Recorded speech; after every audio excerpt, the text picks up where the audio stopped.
They told us to give a disclaimer. The views expressed on this podcast are those of the podcasters, any guests, and do not reflect any of the management, owners, sponsorships, or employees of thereof. Pretty much, if you're soft, don't listen to this podcast. One thing I pride myself on is just being the same and trying to look out for my folks along the way.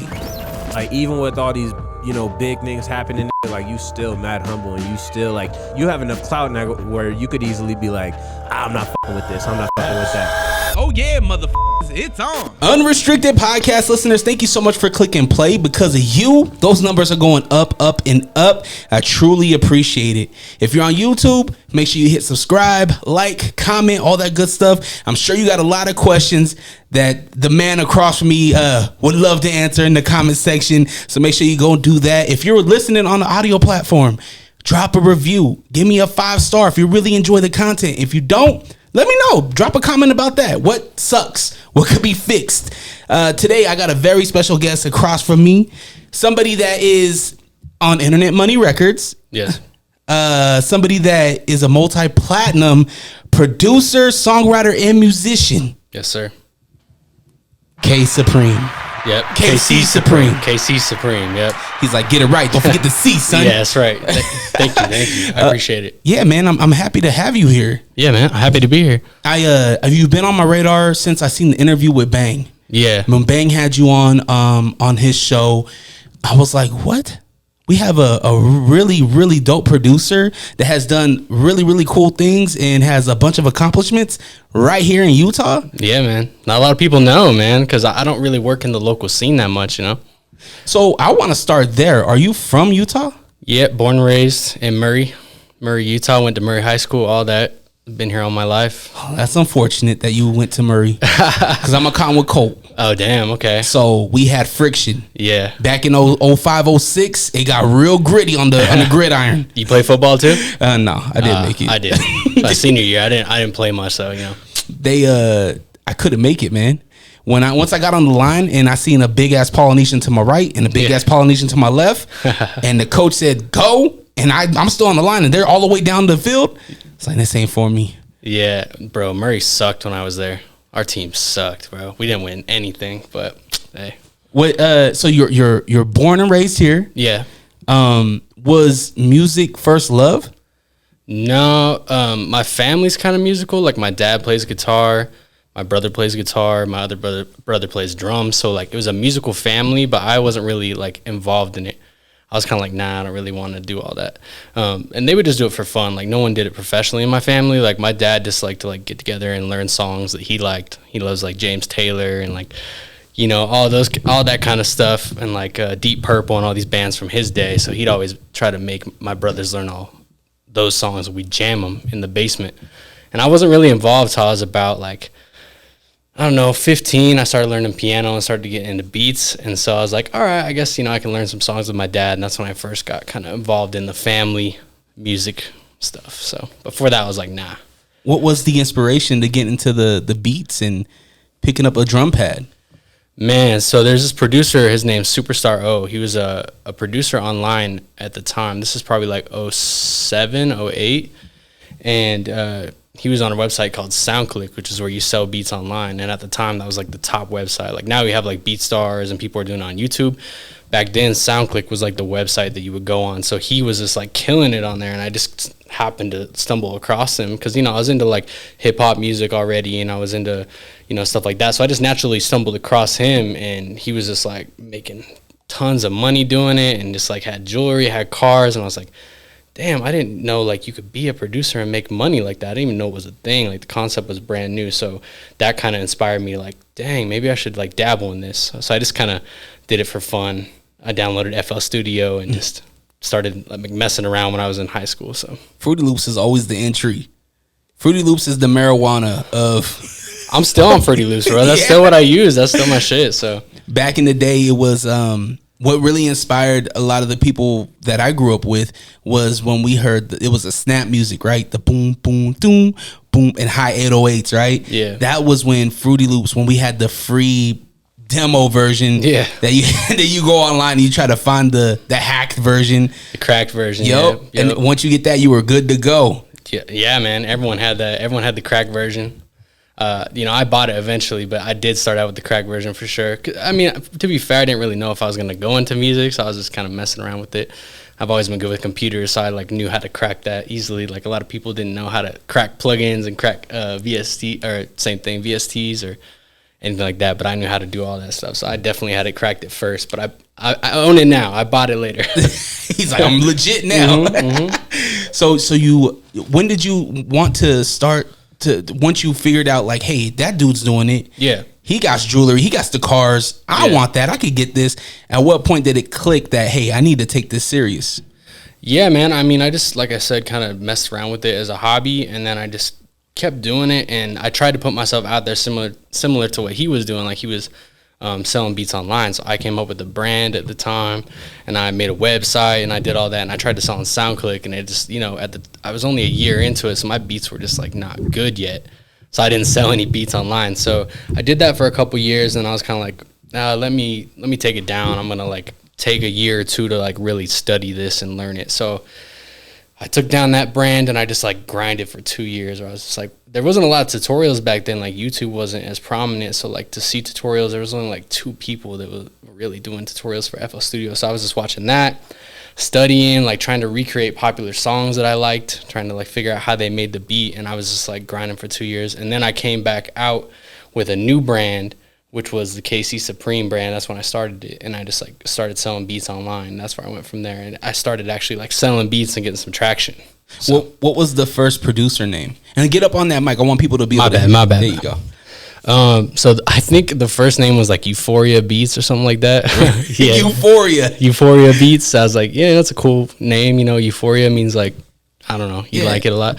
And I kind of still went with that with Supreme, because it kind of means like the ultimate version of something. It's kind of similar, but easier to spell Supreme. Yeah. If you tell me to spell Euphoria right now, I'll struggle a little bit. Yeah, but that was the first branding, and it was cool, but it just, my beats weren't there yet, honestly. So I had to grind and then come back. So you come up with what influenced KC Supreme? So that's just the initials of my name, KC, and then Supreme. This is a word I like. That it was like nothing to do with the brand. Everyone always asks like, "Did you name yourself Supreme because like the Supreme brand?" I'm like, nah, because back then, like, this is like early 2015. I didn't even like know about the Supreme clothing brand yet at that time. Like I'd never been to LA or seen like any of the hype shit yet. So I just named it that because the word just means like the ultimate, like the best version of something, So do you remember your introduction to hip hop? Damn. Just like early stuff like 50 Cent, Eminem, Ludacris, I remember was popping back then. Just like those guys really started it.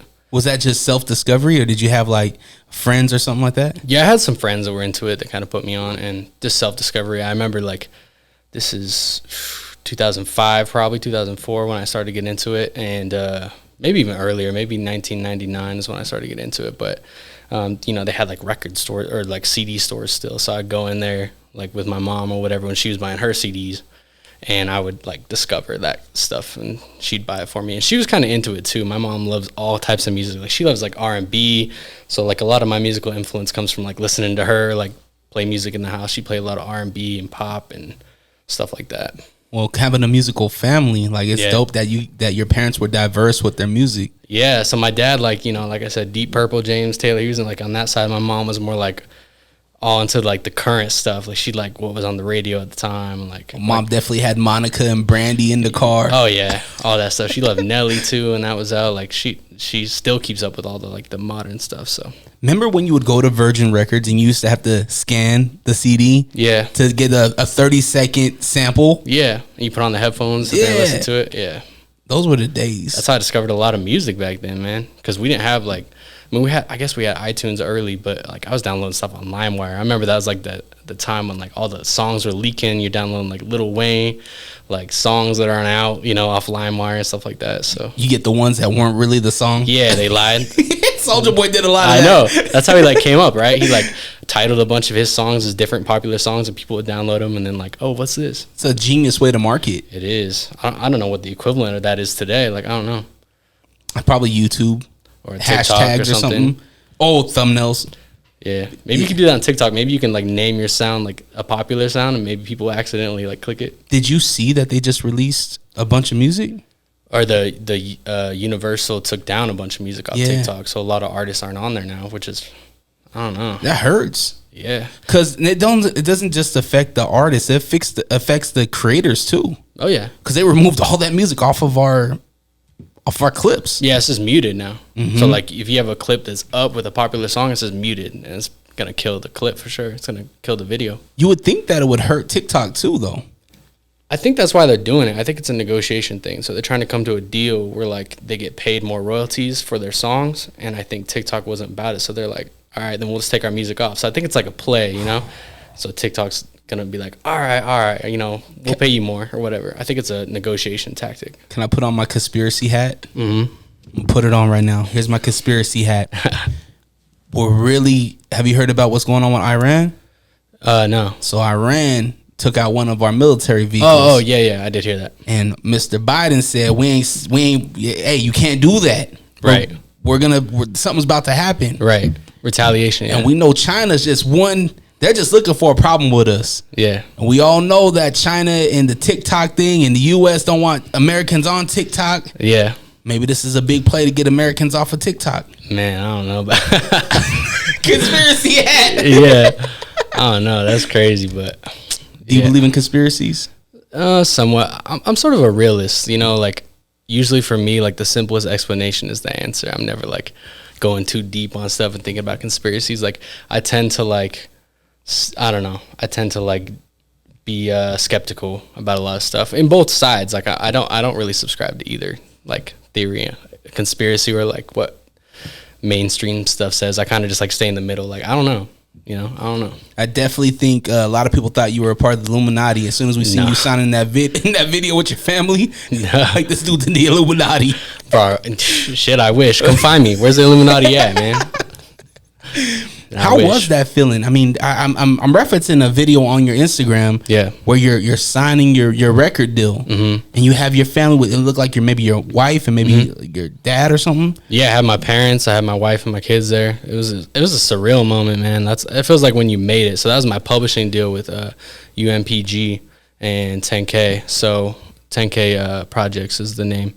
Internet Money too, through Internet Money, via Internet Money. So it was just surreal, man. I think that was a moment like my parents really like understood, because you know when you're a producer, your family's always looking at you like, are you sure that's what you want to do? You know, are you sure you don't want to have like a backup plan? You know, they're worried that I wasn't gonna make it or it's a risky career.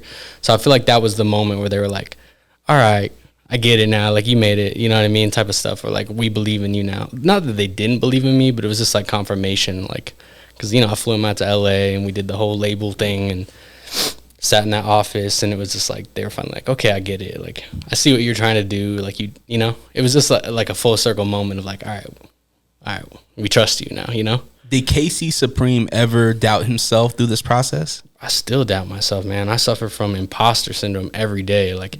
You know, because I have some accomplishments, and like some days you just wake up and be like, nah, all that was just like a fluke or something, you know. Like I really struggle with imposter syndrome, and there's days where I'm on top of the world, or you know, you get like a big song to come out and it's like, all right, you know, I'm the shit, you know, I know what I'm doing, I'm good at this shit. And then there's some days where it's like, man, I'm not shit, like like I should just quit, you know. I feel like creators in general kind of struggle with that. It doesn't matter if you're an artist, if you actually are an artist where you paint, if you write books, whatever creative field you could be in, I feel like people go through that. There's ups and downs in creativity. Some days you're feeling more creative than others.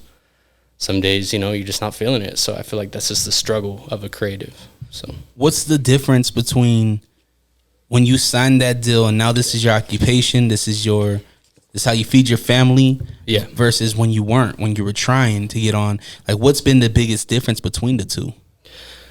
Man, I don't know. I mean, obviously signing the deal, you get some money up front, and that definitely changed my life. Like I bought a crib out here and like all that stuff.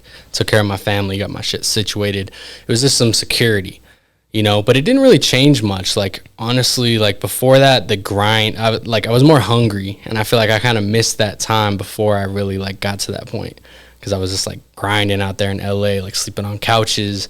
You know, we had the Internet Money house out there where like, you know, there was a time when Internet Money wasn't very big, and we were just out there just trying to break artists and stuff. So it was just like, I kind of missed that grind. What year was this when you were doing that?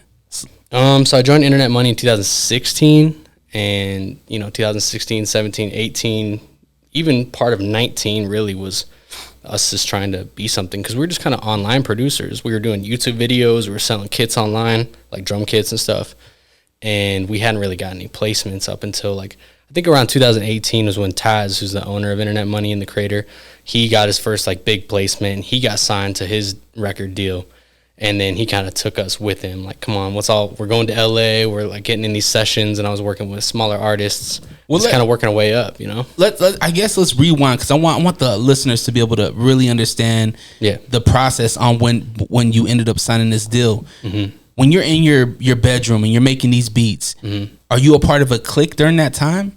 Or how did he end up finding you? So, like I said earlier, I rebranded and I started selling beats online, and I was getting some traction. I started to become somebody in the online community a little bit, and Taz at the time was like the top dog. So remember how I told you like Superstar O was like the guy I was mm-hmm. following and like saw him? Taz was like, at that time, was like that guy. He was like the top person online, like selling beats, making a bunch of money, like all this stuff.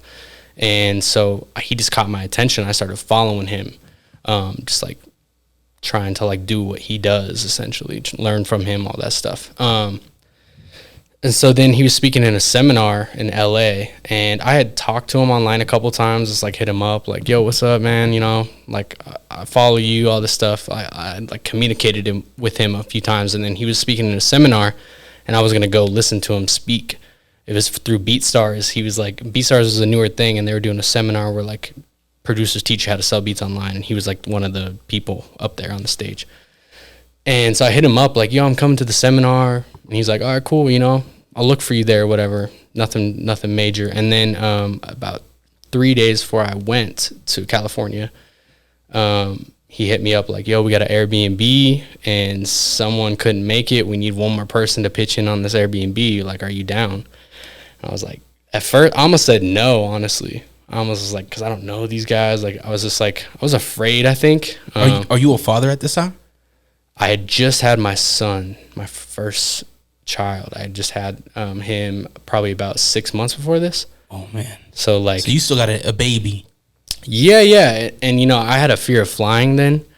I hadn't really been to LA that much. Maybe when I was a kid or something, Disneyland or something like that, but I'd never been there.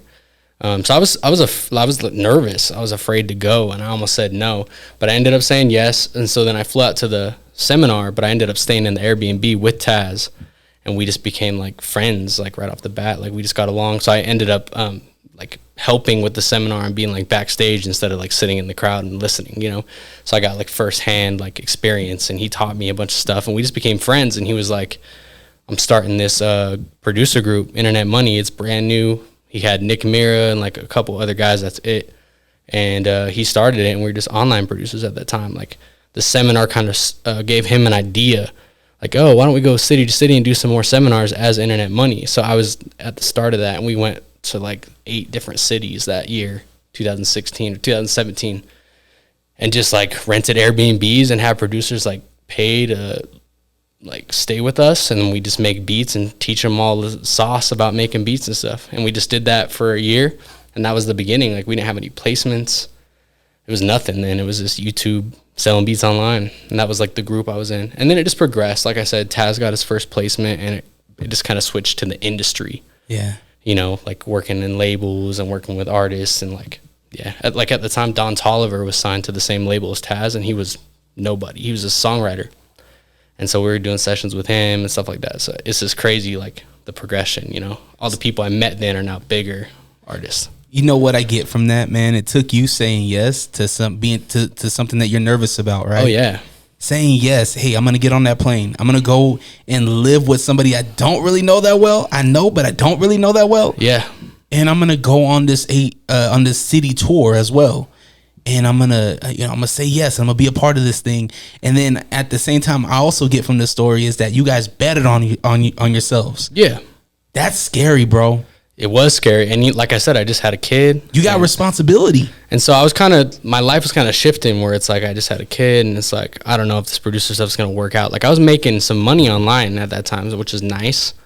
But it was kind of like, I got a kid, I don't know if I can pursue this. And that's like just when it happened. And luckily, Taz also had a kid that was around the similar age So we bonded on that too. And like, not long after that, we went on like a vacation with our kids and our girls and stuff like that. So, yeah, man, like that one moment saying yes to that and going to that seminar changed my life and started my whole career. If I would have said no out of fear, you know, I wouldn't be here with you right now. I'd be, who knows what I'd be doing. So that moment.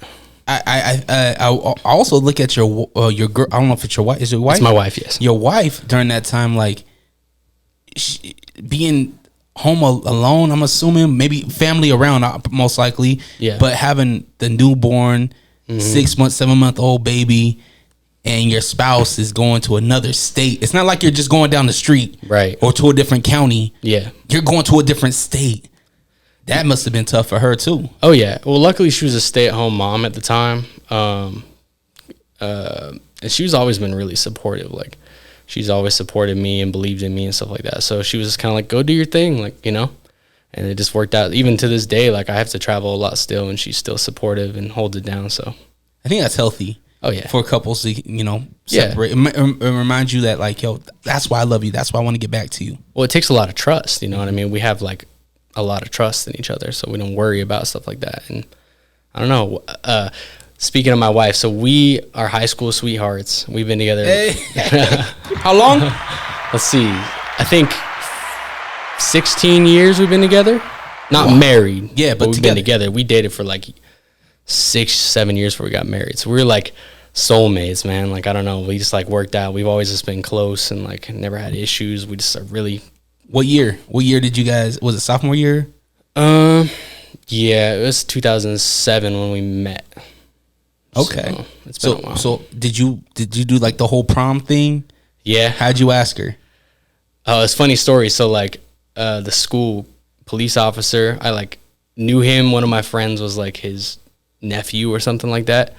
And so I had actually been, I got caught for smoking weed. I was under probation. Damn. Or, you know, like I just had my license suspended or something like that. And I told him, I'm like, yo, I'm going to ask, you know, my girl to prom. Will you pull me over? I'm not supposed to be driving. Like, will you let me drive down the street and then pull me over? And then when you pull me over, have like the thing to ask. So we get in the car and she's like, you're not supposed to be driving. Like, what are you doing? I'm like, it's fine. Like, we're just going to go to get lunch. It was like school lunch. We're just going to go drive down to like Carl's Jr. or whatever. And so I'm driving down the street and I was speeding. I asked the cop, I'm like, can I speed a little bit? So he's like, all right. So I was speeding down this road and she's like, stop, like freaking out. And, you know, he comes out with his lights, pulls me over. And I'm just like, oh no, like my license is suspended. Like I'm in so much trouble. And she was so pissed. She's like, I told you not to drive. And then, you know, he comes up and like takes me and puts me in the back of the cop car. Like we had the whole thing planned out. And then he comes up and like, you need to sign this for like release.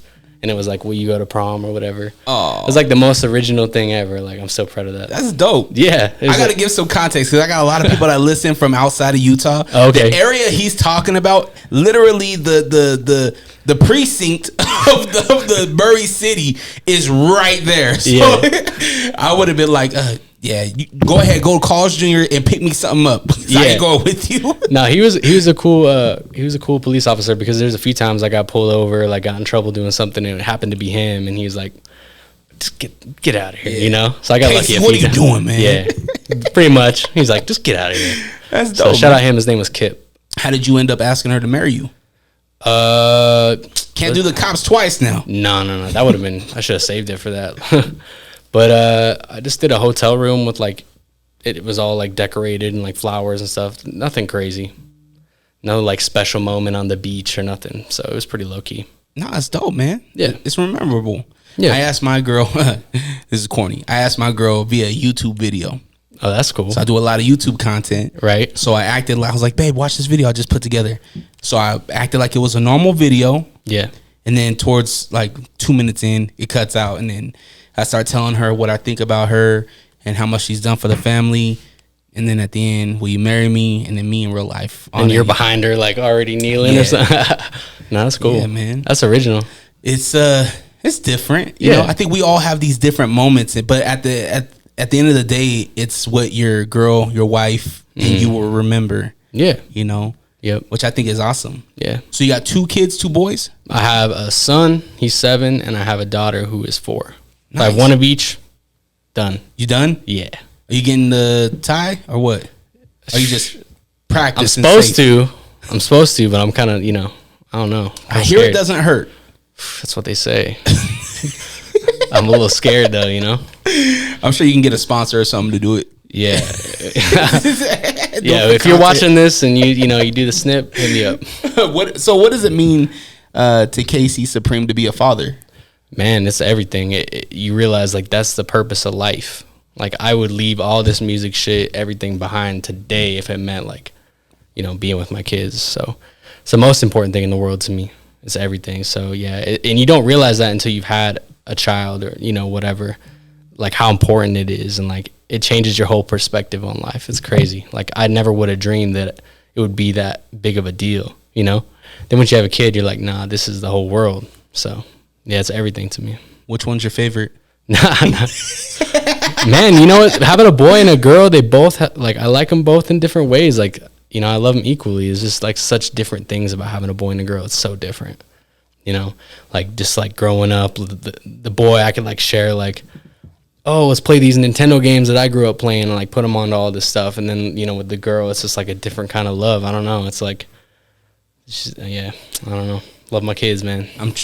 We're potty training my 3-year-old, which is my girl. It's a tough time. Oh man. It's a tough time. She's interested, but at the same time, she gets tied up with her toys and playing and stuff that she forgets, Yeah. or she just puts it off. Mm-hmm. I had this issue with my my middle child too. He's 5 now, but man, he would forget. He'd play and he forgets. Yeah. I'm like, so kids do. It's funny because the girl was so easy to like. She just basically was potty trained overnight, just like did it, and then like the boy was like so much more trouble. I don't know what it is about that, but yeah, more equipment. Yeah, yeah, but yeah, she just got it, and then he didn't. Yeah, going from 2016 to 2019. Obviously, we had a huge thing happen in the world called the pandemic. Yeah, how did that impact you? Man, the pandemic, it sucked because that's right when I really started to blow up and like sign my deal, because I had a song, Falling, by Trevor Daniel. That song we put out in 2018, and Trevor was an artist that we had signed to Internet Money. Like we like started his career, and that was like one of the first songs we made, and he put it out, and it kind of went up a little bit, but nothing really happened. And then 2020 with TikTok, the song blew up again, and it went crazy, and like it's huge. It's over like 1 billion streams now. I think it's like almost 1.5 billion streams at this point. But that song changed my life, and that's why I like signed my deal over that song, publishing deal and all that stuff with 10K and Universal, all that stuff. And it started opening doors for me, but at the same time, that's right when the pandemic hit. So like I was on Variety's like hit maker list. They put out like an official list of like the hit makers of 2020. I was on that list, and they were supposed to be like, they fly you out to LA, and there's like this big party, this like event, and like all these, all the biggest celebrities are there and stuff like that. Because of the pandemic, they canceled it.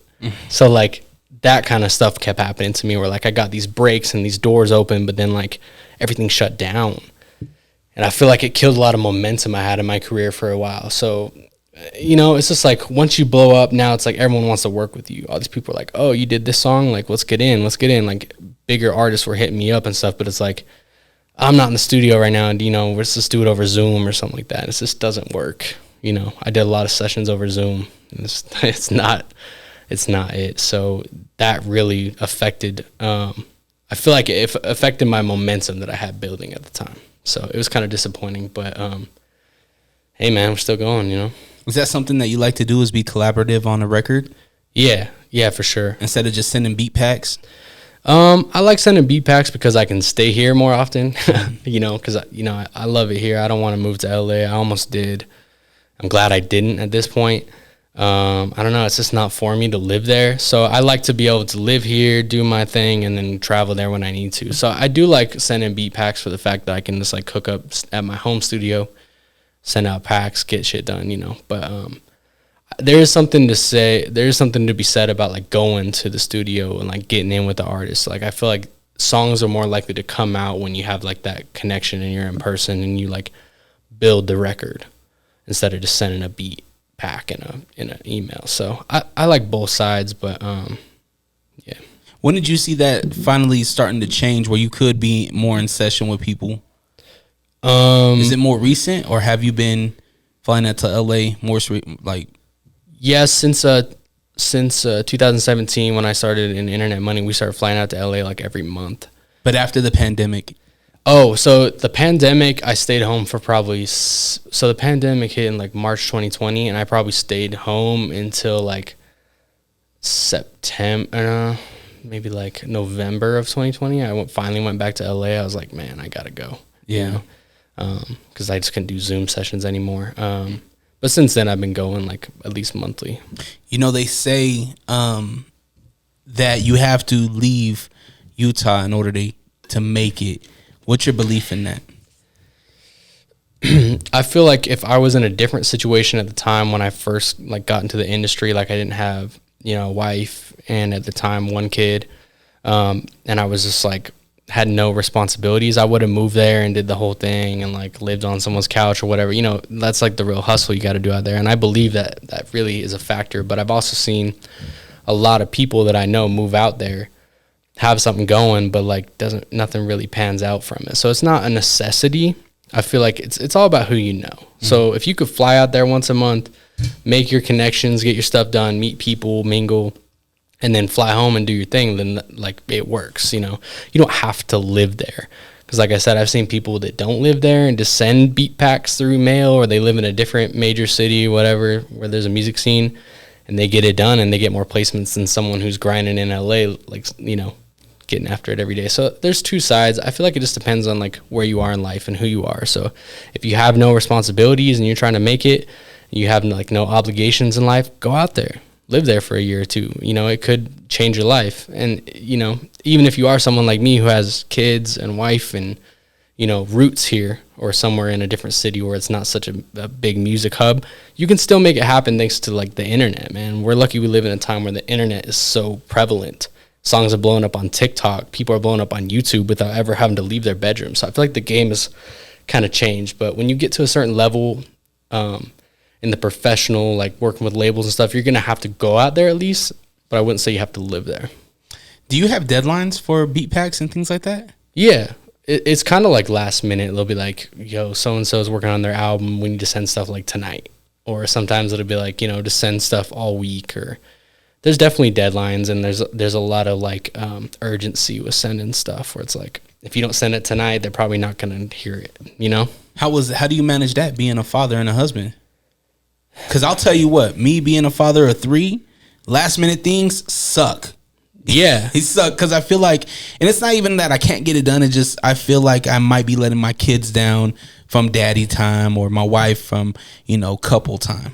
Yeah, I mean, there's definitely a balance to be found, and I'm always striving to find that balance with my kids and my wife and stuff like that. Like always, it's there's some nights where it's like, I got to do this, and she understands, they understand, and then there's some nights where I'm like, I'm not even gonna work today. I'm just gonna kick it with my family. So I try to keep that balance. When I'm home, I like to treat it kind of like a 9 to 5. Like I'll wake up in the morning. I like working during the day. I'm not like a night owl when it comes to like working.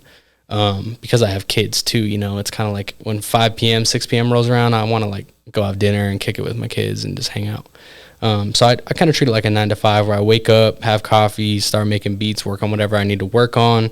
And I like to stockpile stuff. So like currently there's, I would say like 5 or 6 artists that I'm really focused on sending stuff for, like trying to get on their album and stuff like that, or they're about to put on an album, whatever.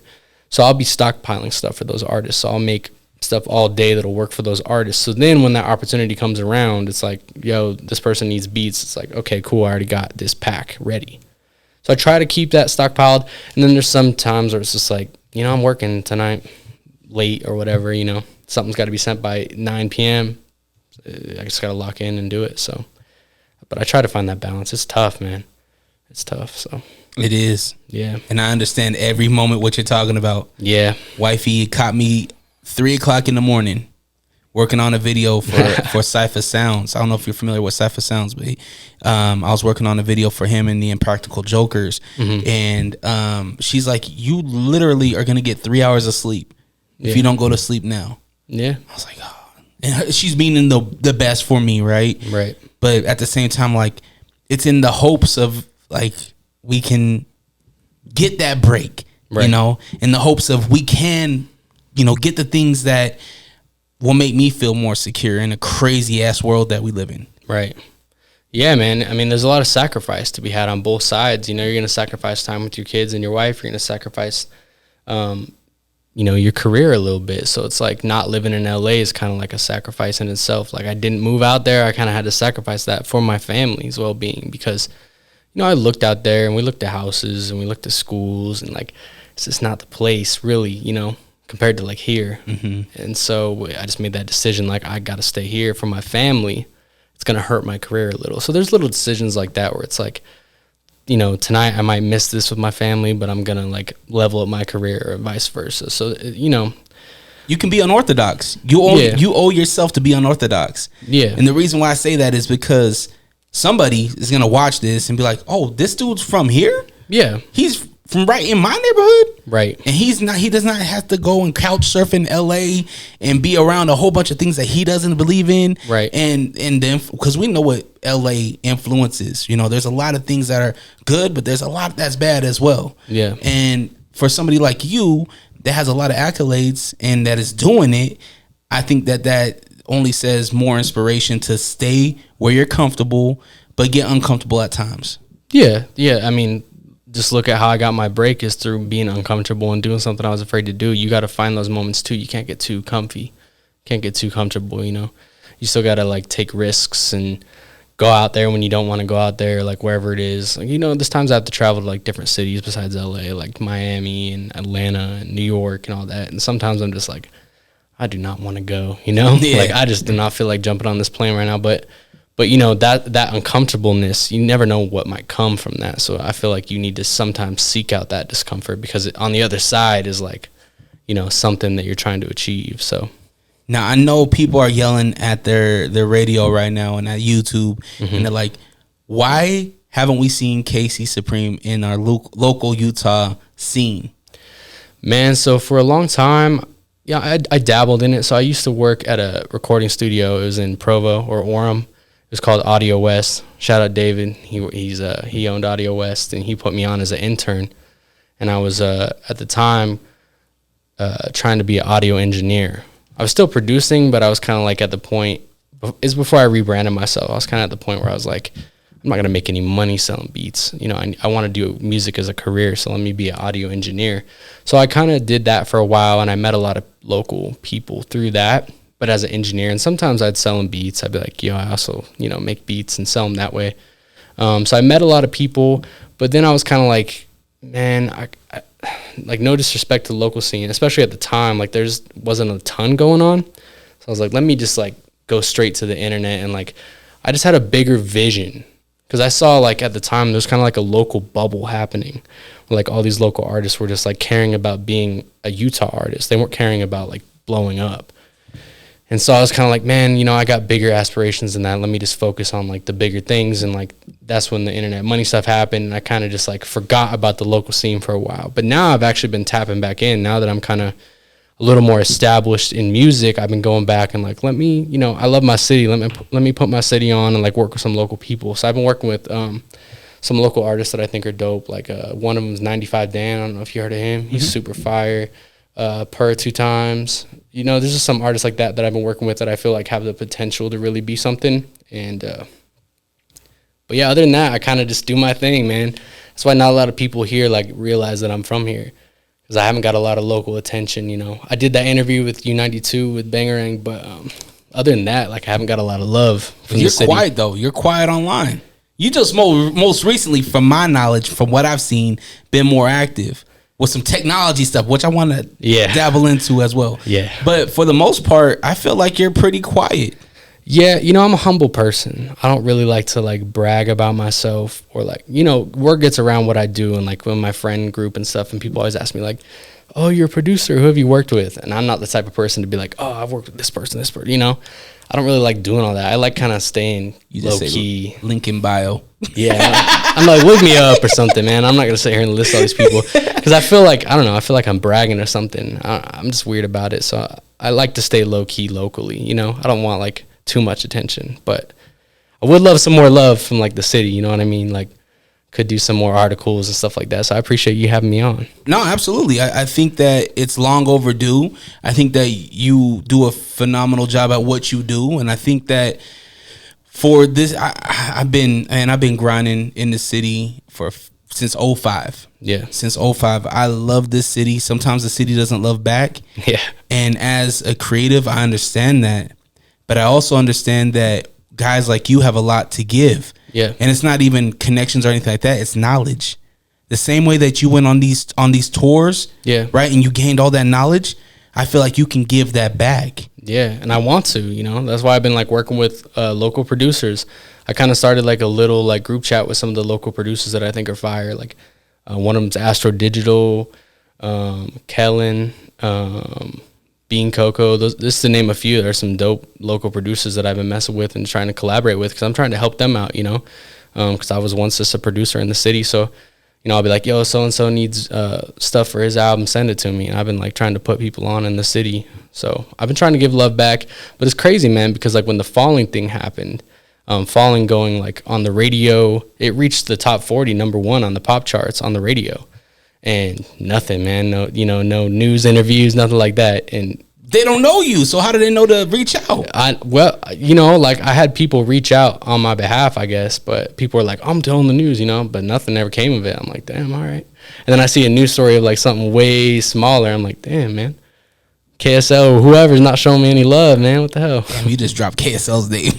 I don't know. That's just the first news station I can think of. Fox 13, what the hell, Nah, but I don't know. I appreciate you, man. This is something that I feel like you being a humble guy. While I appreciate it, I get it. I would love to see everybody knowing your name. You know what I mean? Yeah. Like we have people that do dope shit here, and people that have really cool things that have happened. From Toby Ali getting that placement with that Mexican OT. Yeah. You know what I mean? From Zazilla getting, his record with them and doing that. And yeah, like there's a lot of cool things happening and a lot of cool artists. And I'm just trying to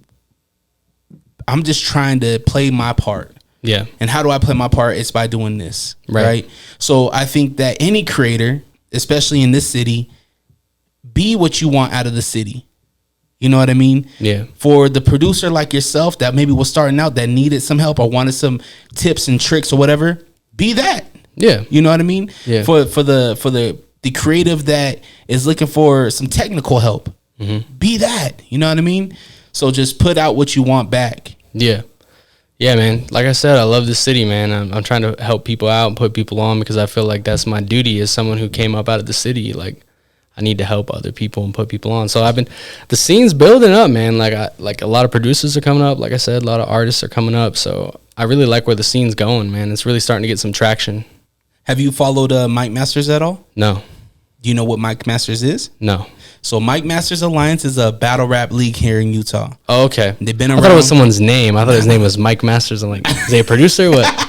No, it's the name of a battle league. Okay. And it was established in 2012. Okay. So over a decade serving our community, and they have things that are bubbling right now. They have some of the biggest rap battlers. They've had Disaster, Marv One, just a lot of top-notch battle rappers, world-renowned battle rappers. Yeah. And like that's stuff that the city needs to know about. Yeah. You being one of the biggest producers to come out of Utah, you should know about this league. Yeah. I think I have heard of it. Is it, what's the rapper's name? Atheist or whatever? Doesn't he battle in there? Yeah. Yeah. So I met him down when I was working as an engineer in Provo as well. Utah County. I just had Donnie Benelli on the pod, who was a part of a group called House of Lewis. I know. Yeah, I've heard of them. They all came out of Utah County. Yeah. I actually just had him on, and I was having the same discussion with him, and he was telling me about how record labels out of Nashville are looking at Provo, how Provo is getting a lot of looks. Yeah. Which I think is cool. And all the record labels that I talk to, like my record reps, they've been most recently asking me what's bubbling in Salt Lake City. Yeah. Because they see Youngboy, they see Post Malone. Right. A lot of these guys that are coming out here. Yeah. And they're working with other people from here. Yeah. And so I feel like something's bubbling that I haven't felt before. Right. And I love that feeling. Yeah. So how can we enhance it? How can we capitalize on it? You know what I mean? Yeah.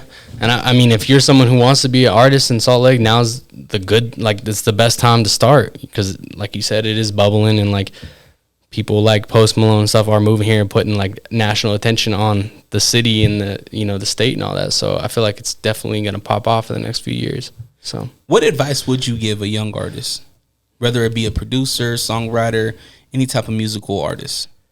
Man, you just got to put in the hours. Like, you got to have the expectation that like it's going to take 10,000 hours and probably 10,000 more. And it's going to take, like, I don't know how to describe it. Like, a lot of people give up too soon. And if you want to do it, do it. And it doesn't matter how long it's going to take. Eventually, I believe if you keep at it, it'll happen for you.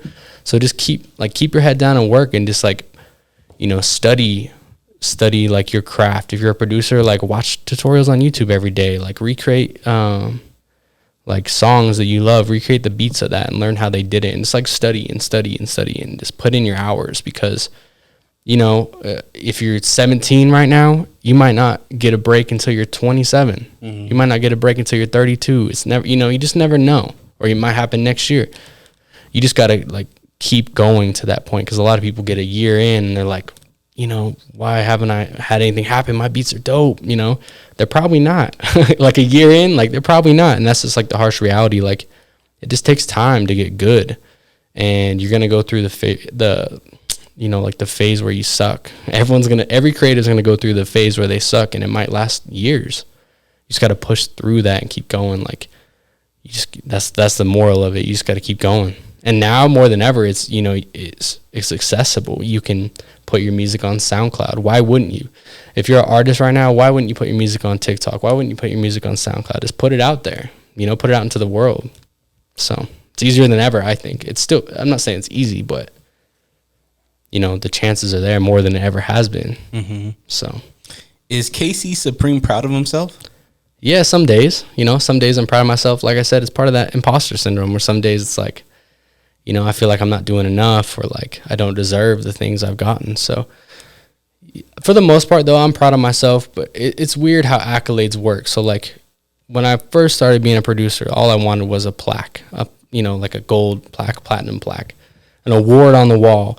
Because when I first started going out to LA, you see them everywhere. You go to the record labels and they just have hallways lined with them. Mm-hmm. And you're like, that's what I want. I want that so bad. And then when I got one, you hang it up and you're so proud, and like you walk by it every day like, damn, I got that.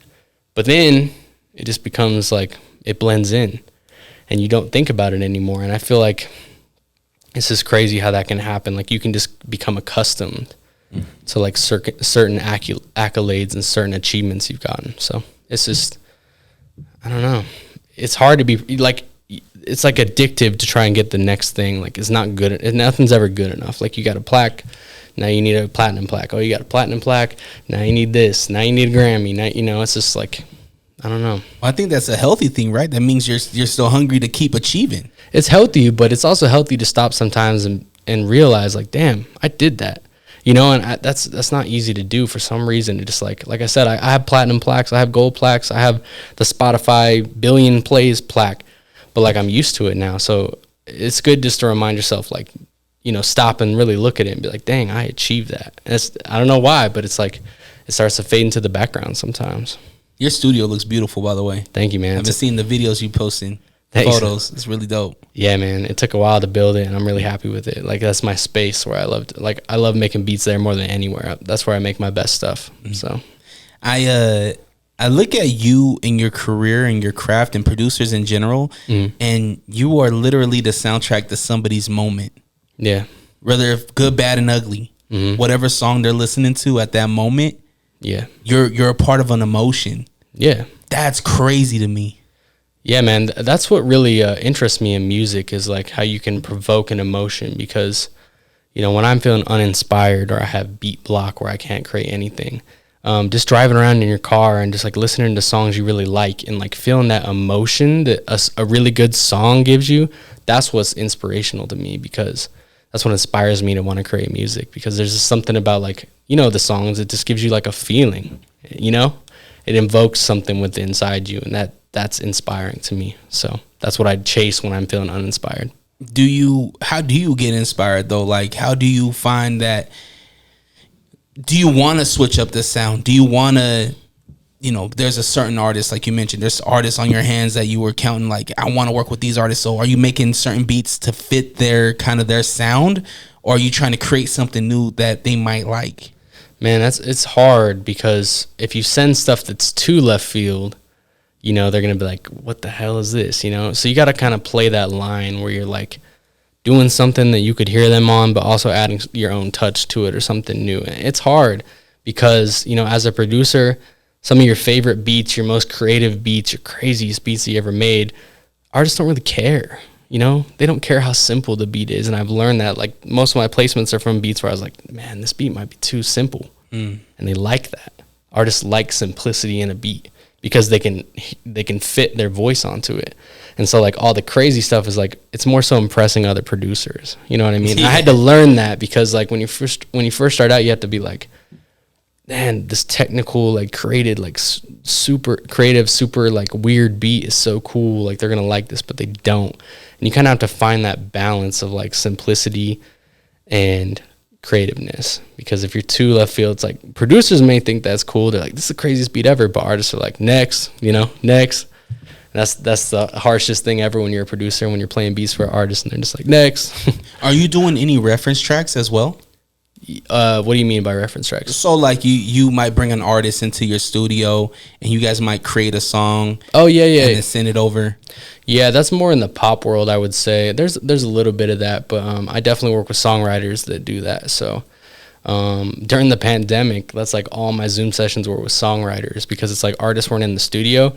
So they were just like chilling in their house, and they're like, just send me references. That's all they wanted at the time. So like the big thing was just to like make a bunch of reference records and send them off. So that's what I was doing like all of 2020. And, some of them hit, some didn't. But it's kind of, I don't know, I feel like it increases your chances if you have vocals. Because a lot of artists, like, people don't want to hear this, but a lot of artists use reference tracks. A lot of people want to think like the artists I love like wrote all their stuff. But the reality is, in the music industry, there's a lot of reference tracks going on for hooks and stuff like that. So if you send in references, I feel like you have a better chance of getting the record placed, because the artist just like already knows it's a hit. They're like, oh, this is a hit. I'm gonna just re-record this. So yeah, I do that as well. Do you remember a moment when you were disappointed, like, in the industry? Man, there's a lot of moments, in the sense of like, yo, so and so used this beat and it's coming out next month, and then it never comes out. Or, there's a lot of moments like that. And before I really like had my break, there was a lot of moments where I thought this was it. Like, this beat's going to come out, this song's going to come out, and this is it. So like, for example, I had a song or a beat that I produced. It had no reference. It was just a beat. And I think Taz like played it on his story just in the background or something. And like one of the record label heads hit him up like, yo, send me this for Ed Sheeran. And they sent it, and he paid me to like hold the beat. He's like, hold this beat for 6 months, I'll pay you. So he like paid for the beat and everything. I'm like, wow, this is gonna change my life. This song, Ed Sheeran song, that's gonna go up. And nothing ever happened with it. So there's a lot of moments like that where you think like, this is it. Like, Drake got on my beat, it's about to come out and it's gonna change my life, and then it just doesn't happen. There's so much of that in the music industry. So you just kind of have to deal with those, and like, eventually one will go through. That's how it happens. Like, eight will just fall off the map and not come out, and then one will come through, So there's a lot of disappointments like that. But if you mean like behind the scenes stuff, not really. Doesn't, I just understand how it works now. And like I said, there's a lot of artists using references and whatever, not really writing their stuff. It doesn't really disappoint me, because I just see it as like, that's just the game, It's a business. It's a hit. They need a hit record. They don't care if they wrote it or not. They need a hit record, and that's what it comes down to. So, do you see an out for this, or is this what you want to retire doing? What's the next steps for KC Supreme? So I think the next steps is kind of becoming like, well, an executive. You could become an executive in the music industry. It's kind of what Taz has turned into, where like he started as a producer, and then he started Internet Money, and now he started the label Internet Money, where we release our own songs, like Lemonade and stuff like that. And signing artists and signing producers is really just kind of like an end game for someone like me or him, and you know, the position we're in. Like, I already have some producers signed to me, and I think just building that up and eventually getting to a point where like I don't have to produce anymore. Like, I just got this network of producers that are out there getting records, or maybe even an artist that I sign. But I don't think it'll last forever, you know. Maybe, you know, there's older producers like Mike Dean, who's still doing it and killing it. So you just never know. I'll never like count it out. I don't think I'll ever stop. One inspiration I had was when I first met Post Malone. His producer's name is Lou Bell, and I think he's in his late 30s right now. And when I met him, well, I didn't meet him before he got with Post, but he recently was just working with like not very big people, and then he just happened to link with Post, and that changed his whole trajectory. So in his late 30s, all of a sudden, boom, he's Post Malone's big, like, main producer that he is on every song with. So that inspired me, like, dang, you can really do this even further than like in your 20s, you know what I mean? Because now I'm 33, and so like, you know, you feel old in this industry, but then you look at some people, it's like, dang, their career didn't even start till they were like 38. You know what I mean? Like Louis Bell was just doing his thing, and then all of a sudden in his late 30s, boom, Post happened. So the same, you never know, you know, maybe in my late 30s, an artist that isn't even out yet is who I'm working with, and like changes everything once again. So how does Utah get a sound? Is that even possible? I don't know, man. I feel like Utah's always leaned towards like more of the boom bap type sound. You know what I mean? I feel like a lot of artists were kind of in that lane. And obviously, like, music has shifted a little bit away from that. So I feel like Utah artists need to, like, adapt. That's why I mentioned 95 Dan earlier and Purr, because I feel like they kind of have a sound that could work in the underground, like, music industry. Because you know the underground artists are coming up in the music industry. They're not really underground, but they're called the underground artists. Like, Yeet was recently an underground artist. Obviously, he's not really underground anymore, but I feel like artists need to just fit in with that. I don't know, not fit in. That's not really the word I'm looking for, but just like be able to stand next to those type of sounds and those type of people. Because the music's changing, man. Like every year it changes. So you got to be able to adapt, you know? So I don't know what Utah's sound is going to sound like. I don't know. Or is there even a sound from each city? I don't know. With the internet now, it all kind of just... kind of bleeds, right? Yeah, it all kind of just, yeah. For a while there, New York had a distinct sound. Yeah. Chicago had a distinct sound. Atlanta had a distinct sound. The South had a distinct sound. But I feel like now it kind of bleeds. Now it's all like Atlanta based. Like all the music feels like it's very Atlanta inspired, you know what I mean? Like through the underground even and stuff like that. But yeah, I don't know.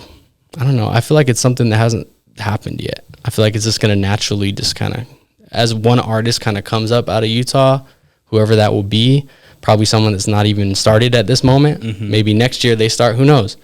I feel like that will kind of dictate that. You know, I feel like when one person blows up, that kind of dictates the sound of that area. It's not the other way around. I'm excited for it, man. I do have hope, man. I have hope that these artists, whether if we see them now or we see them in 10 years, yeah, I have a feeling that we're going to get that artist. Yeah. That person from Utah that is representing on a worldwide level. Yeah. And which makes me wonder, like, when you're going into these meetings, when you're introducing to people, are you like, yo, I'm from Utah? Yeah. Okay. Yeah, I try to let people know because, like, a lot of people come to Utah. A lot of big, like, artists come to Utah, and, like, sometimes, like, if they're like, oh, you're from Utah, I'm going to hit you next time I'm there. There's, like, opportunities here for me as well when bigger artists come to town, like Sundance or whatever, you know? Artists are flying in. They're like, oh, yeah, Casey's from Utah. Might hit me up. So I'm always telling people, you know? And some people are like, Utah, isn't that kind of like Kansas? Like, what the hell's in Utah? Like, a lot of people think there's nothing here, bro. Like, in LA and stuff, they're like, what's in Utah, bro? It's a lot, man. I'm like, nah, don't worry about it. Don't move here. Don't think about it. Exactly. There's nothing there. We're the hidden gem. Stay away. But at the same time, I'm like, damn, I want to put people into my city too.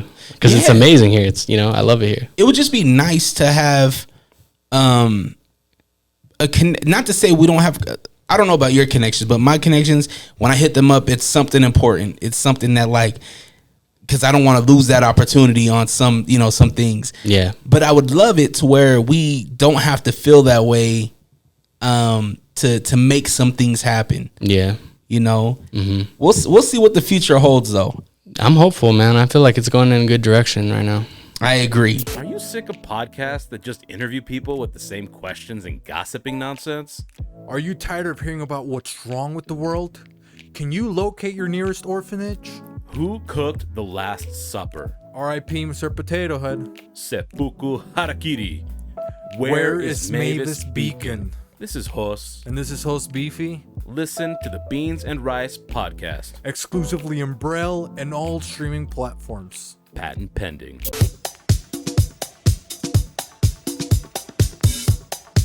If you're a sports athlete looking for a mouthguard to protect your pearly whites, look no further than All Sports Mouthguards. All Sports Mouthguards, located in West Jordan, Utah. Come visit us, 1385 West, 9000 South in West Jordan, Utah. We offer high quality, made in the USA, custom molded and custom designed mouthguards. Questions is powered by the good folks over at Fusa Motors, located in Midvale, Utah.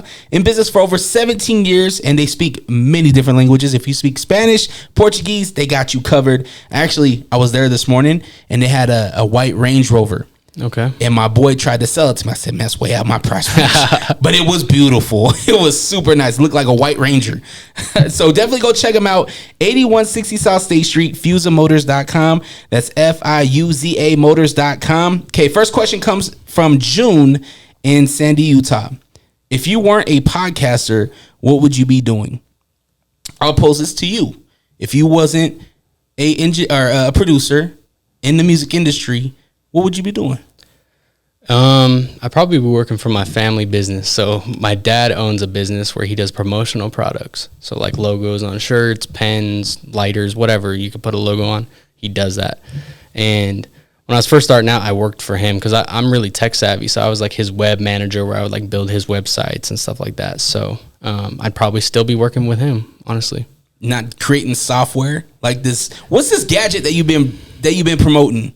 It's like a PSP. Yeah, it's called the Steam Deck. So you want me to get into that now? Let's get into it. I want to hear about this thing. Okay, so basically I just wanted it. It's like a handheld gaming system where you can play like computer games, PC games on it and stuff like that. It's made by Steam. So if you play PC games, you know, like Steam is like the interface where you buy all the games, play all the games through. So I just wanted one because you can download all like the old retro games on it, like every console. That's why I wanted it initially. So I got it for Christmas from my wife.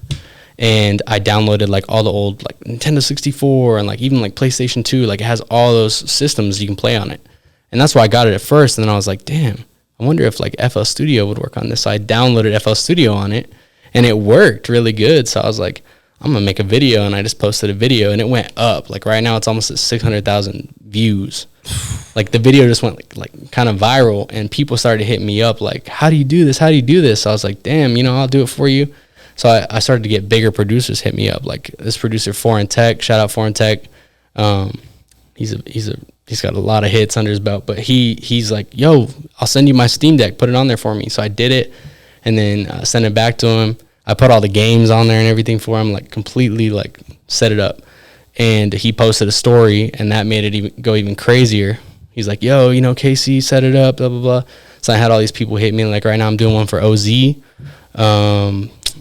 I just did Nick Mears, who's on Internet Money. Like, so now I'm kind of starting a side hustle with her. I'm like, yo, send me it. I'll like set it all up and like put FL on there. So a bunch of producers been hitting me up and I've been setting them up and sending them back to them. So has Steam heard about this? I don't know. It sounds like there's an endorsement warranted here. Yeah, I think there's a whole like lane obviously where like they can market to producers and like, you know, I wonder sponsor your boy.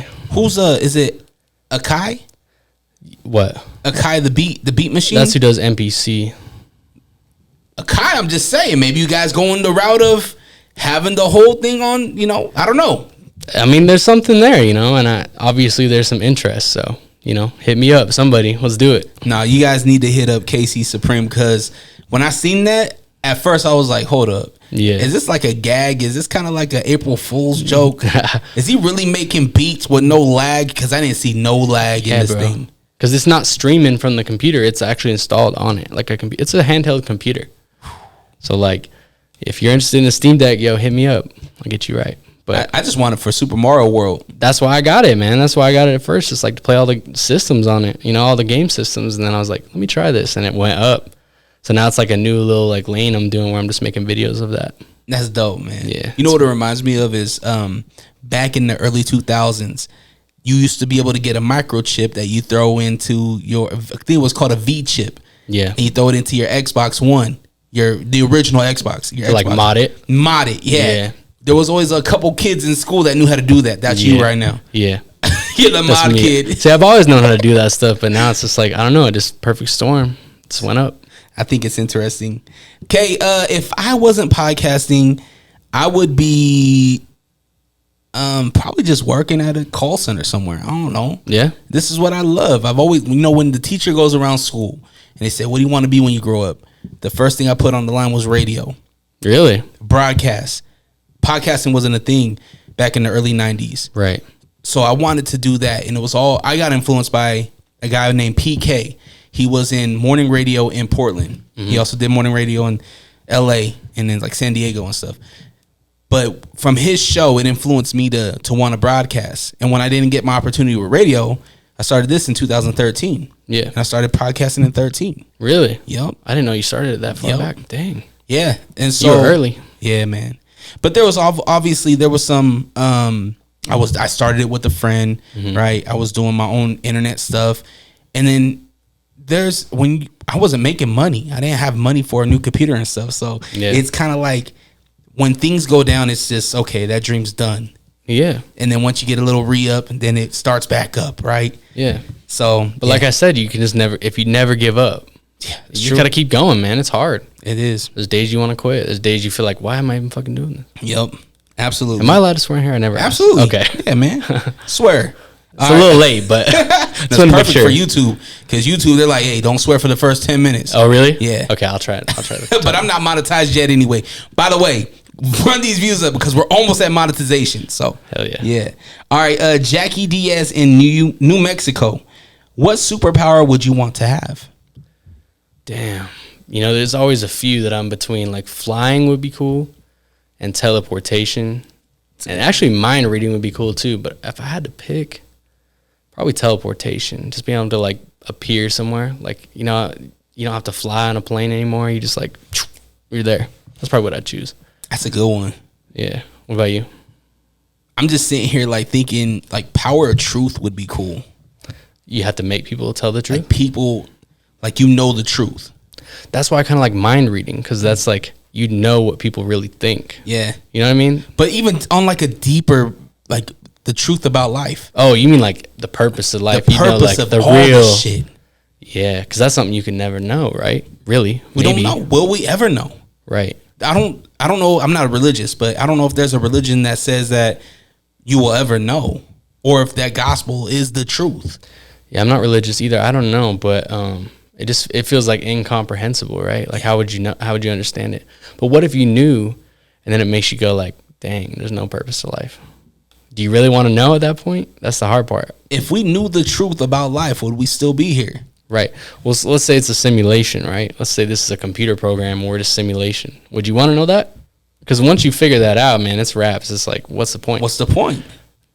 Maybe some people do know that, and that's why they go crazy or whatever. The end's already written for us. Do you believe that? You believe like our whole life is already mapped out? Or do you think every day is a new chance of like something happening? We're dying, so there has to be an end. Yeah. There's an end that's But you- already there. You think your end is already predetermined though? Or you think like you could still make choices that'll change it? On some, yes. On some, no. Right? Mm-hmm. There's certain diseases that if you keep going a certain path, you're gonna get. Right? Yeah. There's certain things that you can. I cannot get an STD by having safe sex, right? I guess not. You know what I mean? Yeah. Like you can also not get smoke lung cancer if you don't smoke. But then again, pollution probably can get Secondhand too. smoke pollution. Yeah. But like, why do you think certain things happen to some people and not others? Like, you know, some people get lucky. Is that predetermined or just a roll of the dice? I think this life is emotional. Yeah. And if we all had the same life, we wouldn't know the emotion. Yeah. I don't think. I think understanding that there's some kids that are born dead. There's some like Gaza right now. What's going on in Gaza? Yeah. It makes you realize that you need to be appreciative of what you have, right? Yeah. So I think that everybody's life is, I guess you would say, predetermined, but it also impacts the next person too. Yeah. Yeah, because we directly affect people around us. But do you think like a choice you make actually matters? So like, say you're destined, it's already pre-written that you're gonna die a certain way. Like, so let's say a car accident. If you make a different choice, you think you can avoid it? Or like, let's say if you avoid it that time, is it still gonna happen no matter what? I guess what I'm trying to say, like, is it unavoidable no matter what choice you make, you're still gonna end up with that result?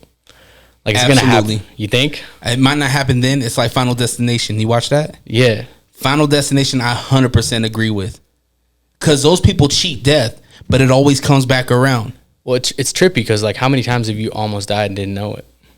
I hate thinking about that type of shit. Man. Oh, man. Yeah, I hate thinking about that. Or, I was supposed to be there.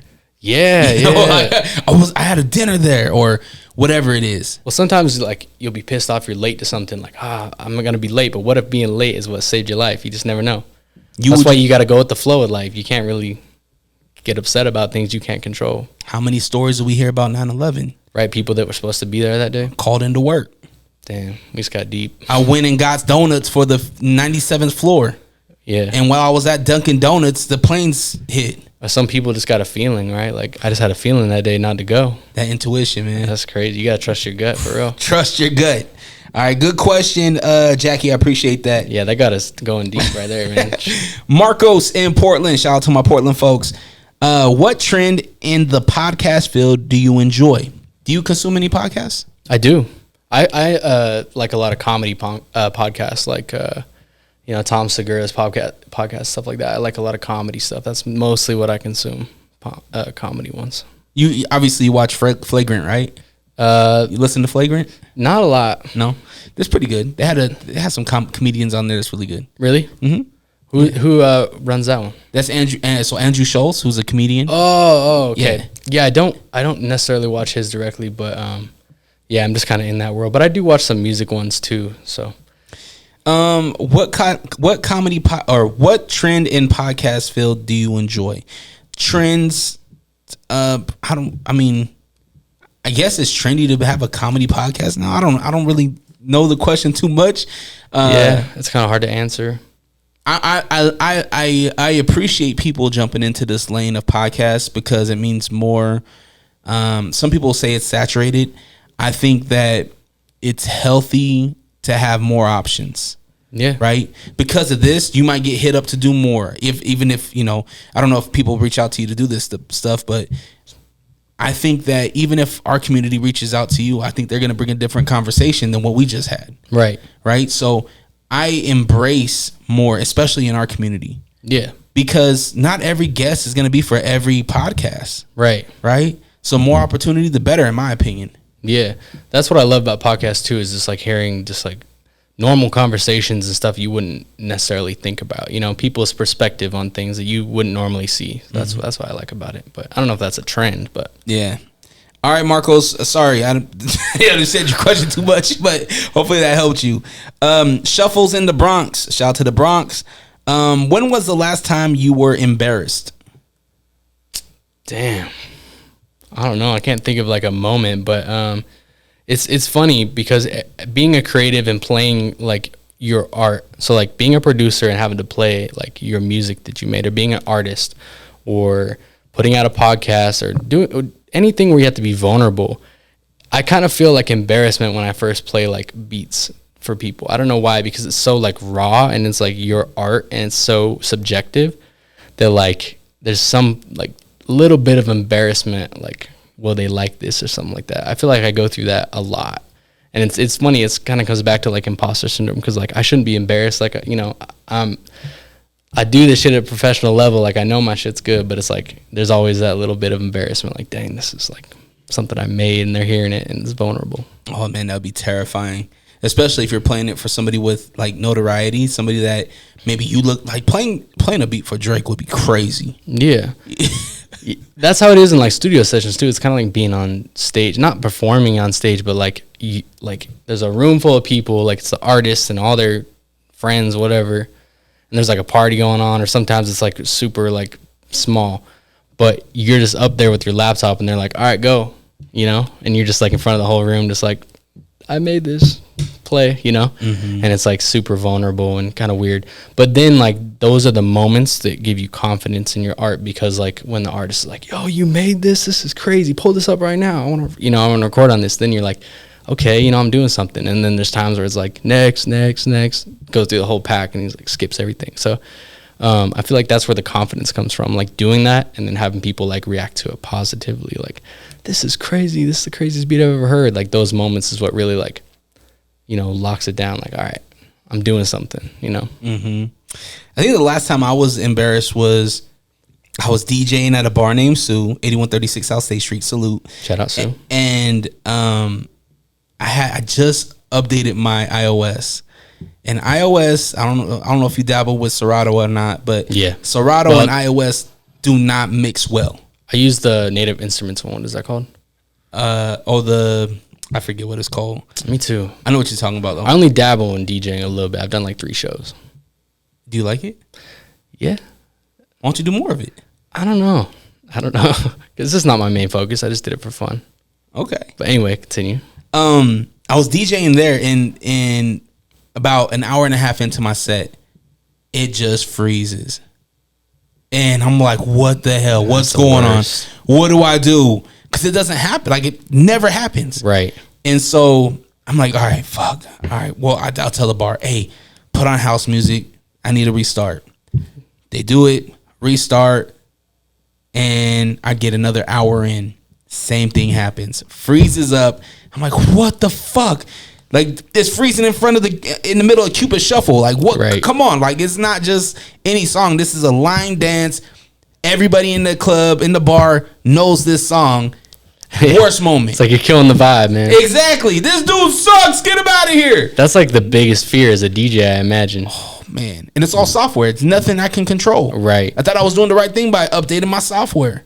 Yeah, that's the problem with software, but So that is like, that's happened to me as a producer too, where like you're in a session and like for example, like I'll be making a beat for an artist on the spot, you know, and then like the program will crash and I'll lose the beat, and it's like they'll be like, so you got that? And it's like, no, it's gone. Sorry. Like, that feeling is the worst. It's similar, you know what I mean? Where you're just like, there's nothing I could do. It's gone. it was fire too. And some artists are a little more intimidating, you know, just depending on who they are, and they might be like, what the fuck? You lost the beat, you know? That could like kill the whole thing. So kind of similar. Yeah, and you think about reputation too, because you don't know how Yeah. you don't know what's being said behind closed doors too, right? If somebody's like, oh yeah, man, I'm gonna go do a session with this dude Casey Supreme, and they could be like, oh well, that dude, he fucked up last time.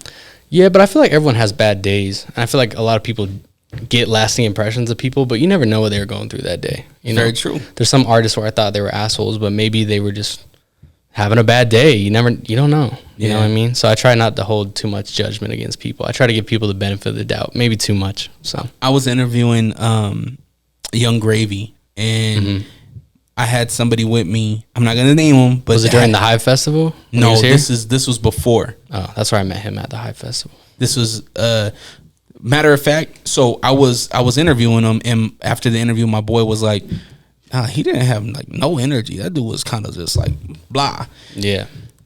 Later on in the interview, I tell him, I was like, do you realize that he was really homies with Young Dolph, and that was the morning Young Dolph was murdered? Oh, damn. So it was like, no wonder he was down. Yeah, you never know. His homie just got murdered. Yeah. You know, so you just never know what people are going through. Yeah, for real. All right. Last question here is actually one from me. This has kind of been a reoccurring question on the podcast, and I love this question, so I'm going to pose it to you. Okay. Can you love unconditionally? I think so. I feel like having kids makes you realize that. You know what I mean? Like, that's unconditional love right there. It doesn't matter like what they do, they'll always be your kid, at least in my eyes. I mean, my kids are young, so they haven't done like a lot of stuff, but like obviously when you have adult children one day, you know, they could do some messed up stuff, but I feel like you're always gonna love them like your child, you know, and they're always gonna be your kid. At least that's what I feel. So yeah, I feel like you can love unconditionally. It may cause pain. It may, you know, be maybe hard, but I think so. Still your baby, right? Yeah. Like, Dahmer's dad still loved him. Yeah. Yeah.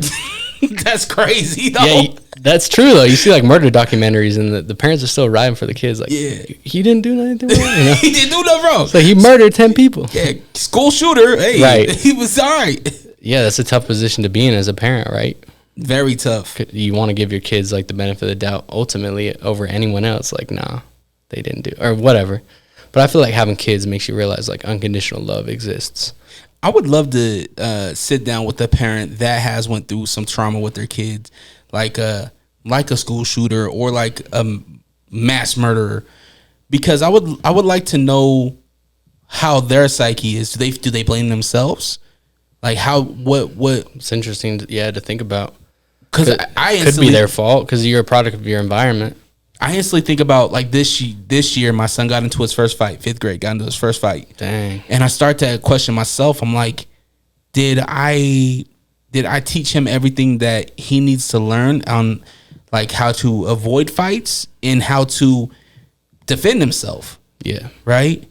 There's two sides to the thing. Like, Yeah. You don't want your son to be a bully, but at the same time, you want your son to defend himself. Yeah. See, I feel like those are just like canon events in life, like that people have to go through. You know what I mean? Like stuff like that just is like part of shaping who you are, and it's like kind of unavoidable. You know, it doesn't have to be a fight; it could be anything. But I feel like those are just events like you have to go through to grow as a person. I think about like when I was in high school, you know, things I did or stuff like that, and it's like those are just things that had to happen to like make me become who I am. Like I'm a good person now, no matter what I've done. I haven't done anything that bad, but I'm just saying like, you know, it works out in the end. And I feel like those events kind of shape you and make you realize, oh, you don't do that. Or, you know, this is why. Or like, I don't know. Yeah. How many raps have you wrote? Raps? Man, none. I know you've recorded some type of rap. No, you know what I've done is like help artists come up with lines. That's about it. You know what I mean? There was never a point where I wanted to be a rapper ever. Come on, Casey. Nah, man, I'm just not built for it. This is not me. You definitely had the BlackBerry somewhere tucked. Nah, man, really, I never really got into it. Like I was a shy kid. Like, well, actually, I was like a really performative kid. Like when I was a little kid, like my parents thought I'd be an actor or something, and then like a school play happened where something traumatizing happened to me, or like I messed up.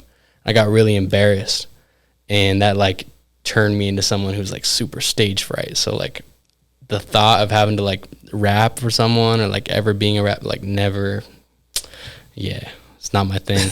Okay. You know? All right, Casey, I gave you some homework.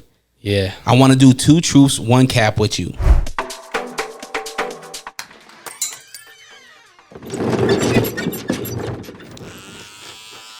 Having a good barber is essential, but having that good barbershop experience is even more essential. Get the barbershop experience you deserve with Boogie Down Barbershop, now located at 7378 South Plaza Center Drive in West Jordan, suite number 106. Gentlemen's cuts, tapers, fades, and even a hot towel shave is on the menu. So book your appointment today at boogiedownbarbershop.com and even follow us on social media at The Boogie Down Barber. Hey, yo, you're probably listening to the Unrestricted Podcast with Drerawka. We are? No, they are. Yeah. Oh, right. Oh, wow. And I'm the real Ruby. You can catch me and Fonzie and the Jin Defunk. G Daddy Funk on Lake Talk 801 Podcast. Yeah, but I think you have to come in more smoother, more funnier. Like, yeah, they could catch us on the Lake Talk 801 Podcast. Yeah, y'all can catch us on the Lake Talk 801. Yeah, and be like, and yeah, man, hey. And they could catch people like me, the real Ruby, and people like you, Fonzie, and people like him, G Daddy Funk, wow, on that's the a Lake lot of Talk people. 801. Who cares? What did he say? Huh? I didn't hear him. I don't know, but this probably should be the ad. Are these on? Catch a new episode every Monday on all streaming platforms. The Lake Talk 801. Tune in now. Cap. I accuse you of capping. All right. 2 truths, 1 cap is powered by the good folks over at Hush Disposables. You see them over here on my right-hand side. Utah's very own #1 disposable. Now introducing their new Hush Supreme. No pun intended. I was looking at that right there. With 12 different flavors, Hush Supreme gives you many options. but my favorite is definitely the raspberry candy ice. So delicious. Stop by your local vape shop and get yours today. If you don't see them at your local vape shop, tell them to get Hush. You can find out more at HushDisposables.com. And as always, you got to be 21 and above. And for a limited time, they actually hooked it up. All right. You see the packages right here. You see the boxes. You got a chance to win your own Hush Supreme. Just text the keyword SMOKE, SMOKE. Text SMOKE to 385-240-4666. Text it in now for your chance to win a free Hush Supreme. This product contains nicotine, and nicotine is a addictive chemical. Okay, 2 truths, 1 cap. Okay, so let's see. So I'm allergic to peanut butter. I beat Post Malone in beer pong. And I party with Drake's dad. Ooh, these are some good ones. Yeah. All right. You got to guess which one's the cap? Yeah, which one? There's 1 cap in there. And I don't think you're getting close to Drake's dad, so I think that's the cap. Okay, is that your final answer? Like now I got to reveal? Yeah. I did party with Drake's dad. Whoa. In LA. Drake wasn't there, never met Drake, but his dad was out partying at a club there, and I, kicked it with him. The other thing I did. Hold on. What's the first question you ask his dad? Are you guys talking? It was loud. Like we're not really like talking. Yeah. We're just like vibing. What's dad? Do you know what he was drinking on? Was there champagne? I don't even know, man. He just had a cup. I don't know. I don't know what he was drinking on. But yeah, it was crazy. I was like, that's Drake's dad, and we're just like kicking it. Big mustache still. Yeah, he looked. He's easily recognizable. You're like, damn, that's Drake's dad for sure. That's cool. I did beat Post Malone in beer pong. I'm not allergic to peanut butter. Okay. There you go. Do you like peanut butter? Yes. Yeah, I fuck with peanut butter. That's why I had a hard time saying that one, but I'm like, it's hard to come up with lies, bro. It's easy to come up with truths, right? Yo, it's hard to come up with a lie that's believable, but that's why I went with something that's kind of like common. Yeah, nice peanut butter and jelly sandwich, man. That's a go-to right there. Yep. So you beat Post Malone in beer pong. Yes. Was he mad? No, he was cool. I've been calling him out for like 3 years now on air. Posty, take this challenge because I'm going to give you an L. Does he still play? I haven't even seen anything about it. I haven't seen it in a while. I know he had the TV show, like the little thing with the celebrity beer pong. Yeah, this is before that. This was in LA. We were in the studio. And fun fact, it was actually the night that they recorded Sunflower. So I was in the studio with Lou Bell, who's the producer for Post. And Post just like pulled up and like showed up like, hey, I'm taking over the session now. And so it just kind of turned into a party. And so we were just like hanging out, and like Sway Lee pulled up and like, yo, listen to the song. He played Sunflower. And they like decided they were gonna record it or whatever, and then it just turned into a party, man. That's where we played beer pong, and yeah, me and my friend, we played him and his manager, and we beat him. Andre? Nah, his name is Austin. Not his manager, but I don't know the relationship. He's like, he owns the company that Post is like signed to or something like that for management or something like that. Come to find out, you guys played beer pong while they were making the Spider-Man movie song. Yeah, I think it was before it was supposed to be for Spider-Man. I think they just made it. I don't know for sure, but it was crazy. My kids love that song. It's a great song. It is. It's like, how many times platinum now? It's over diamond. It's like 14 times platinum or something, 18 times platinum. What was the last like anthem song that took the world by storm? When I say anthem, I'm talking about like, we hear boom, boom, clap. It's Queen. We Will Rock You, right? Yeah. Like that type of like body anthem song. I don't know. Do those even exist anymore? I feel like music's changed so much where it's kind of like because the TikTok thing where it's like songs just get big because of TikTok and then they die out, and people don't even care to hear the whole like song. So I don't know. I feel like just whatever is going viral on TikTok is kind of like the Ice Spice shit right now is probably like the closest one because I know everyone's going out on the weekend like listening to that, partying to that. The fart song? Yeah. My homie produced that. Shout out Synthetic. But yeah, man. I feel like those little moments kind of happen on TikTok and then like they're playing it in the club for sure. But I don't know. It's hard to name like a specific one. Man, Happy was big. You hear about the creation of Happy? I have before, but this homeboy, like he had several different songs, and then finally he just like one hit, and it was it.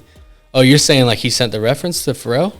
I think didn't Pharrell produce it? He produced it and sang it. Didn't he? I don't know. So you're talking about Pharrell? Yeah. It's definitely not his only hit though. No.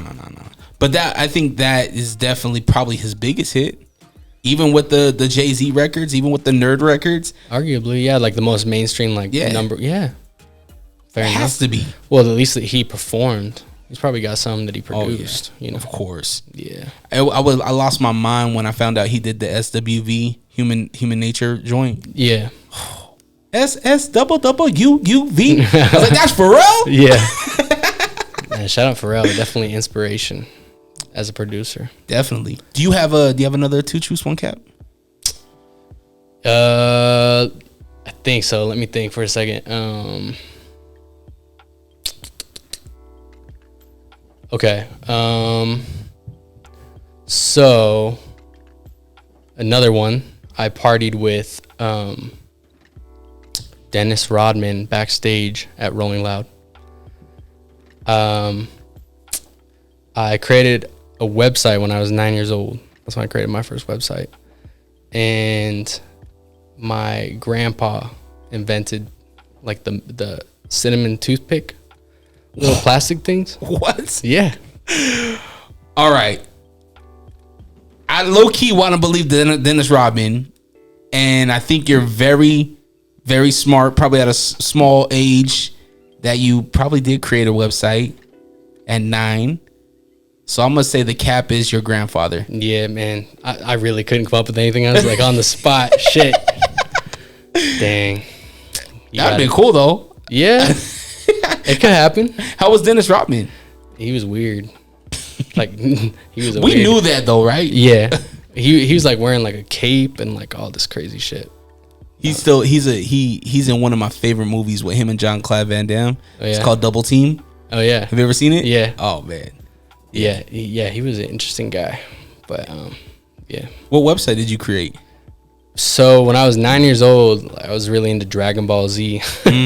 So I created like a Dragon Ball Z like fan website or something like that, something stupid like that. But I've always just been good with computers. I think I mentioned that earlier. That's probably like you're like, yeah, because that's kind of unbelievable, right? Like a 9-year-old creates a website, especially back when I was 9. Like this is 1999. Wow. Right? Yeah. Were you born in 89? 90. You're born in okay. So I guess 2000. Yeah. It was like 2000, 2001 maybe. Cusp, you know. Yeah. So back then, I mean, it's not that easy to create a website. You don't have like Wix.com or something, you know? I was still in the encyclopedia. I mean, we might have played Oregon Trail. Yeah. But, or Bugs Life. Did you guys get the Max with the bubble back, the different colors? Yep. Oh, yeah. Bugs Life came on that thing. Oregon Trail came on that thing. That's what I mean. Back when I was 9, it wasn't that easy, bro. But yeah.